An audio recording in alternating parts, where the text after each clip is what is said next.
Arcadian Vanguard presents The Wrestling News in your daily wrestling newscast for Saturday, March 22nd, 2025. Good morning, I'm Mike Sempervive.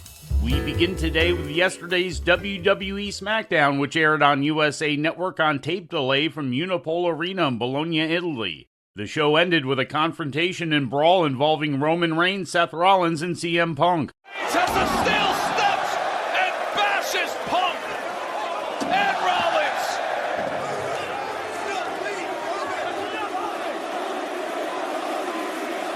It is volcanic here ringside. An absolute eruption. Each man has stood tall and pointed to WrestleMania. Incredible scene here in Italy. In the main event, tag team champions the Street Profits defeated Angel Garza and Berto Carrillo in a non-title match. Jade Cargill suffered her first WWE pinfall loss on the show, falling in defeat to Liv Morgan thanks to interference from Naomi. Can't help herself. Well, wait a second. Oh, Naomi with that title in hand. She just clocked Jade. Well, referee missed the entire thing thanks to Raquel Rodriguez's distraction, and now surely completely out cold, although stirring, is Jade Cargill. Naomi, who attacked Jade earlier, sent her out, and now Oblivion is hit by Liv, hooks the leg, and that's how she wins. It was Cargill's first singles match since August.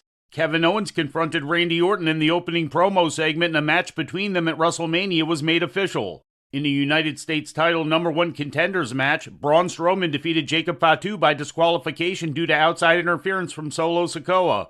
The Bloodline then attacked Strowman until LA Knight made the save. In other results, Piper Niven beat Zelina Vega, and Damian Priest and Jimmy Uso defeated Drew McIntyre and Shinsuke Nakamura. McIntyre blindsided Priest after the match. Turning to Mexico, CMLL ran their annual Homenaje a dos Leyendas show Friday night in their home building of Arena, Mexico.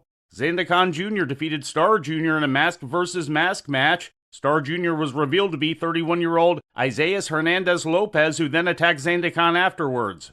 The finale was set up by the preceding tag team match, which saw the two men team together to defeat Esfinge and Valiente. Earlier in the show, CMLL World Tag Team Champions Angel Dioro and Niebla Roja retained their title, turning back the challenge of Volador Jr. and All Elite Wrestling's Rocky Romero.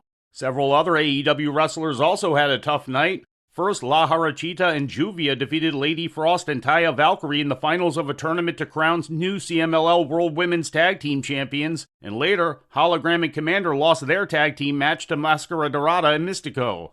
Additional results saw Titan defeat Templario, and Los Gemelos Diablos and Akuma defeated Explosivo, Fugaz, and Star Black.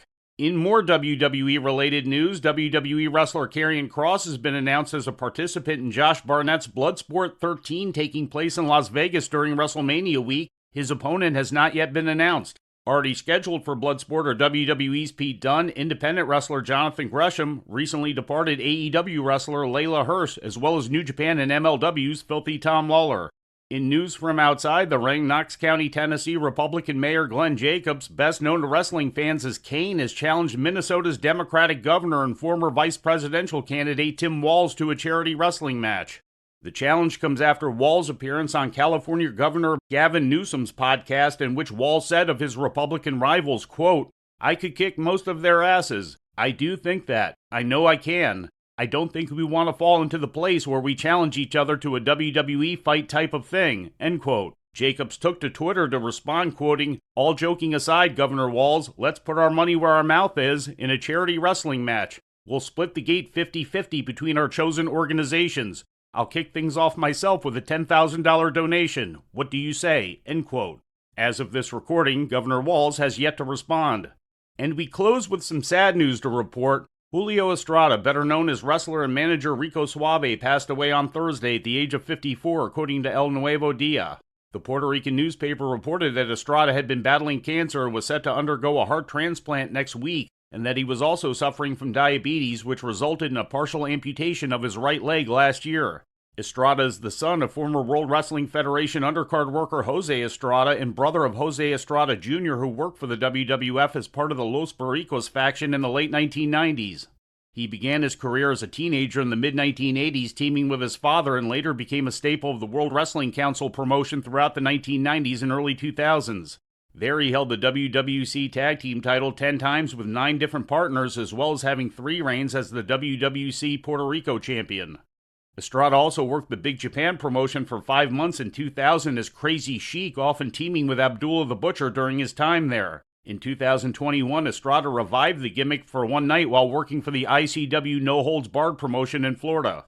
Last week, the World Wrestling Council had announced their 52nd anniversary show taking place tonight in Bayamon was being dedicated to Estrada.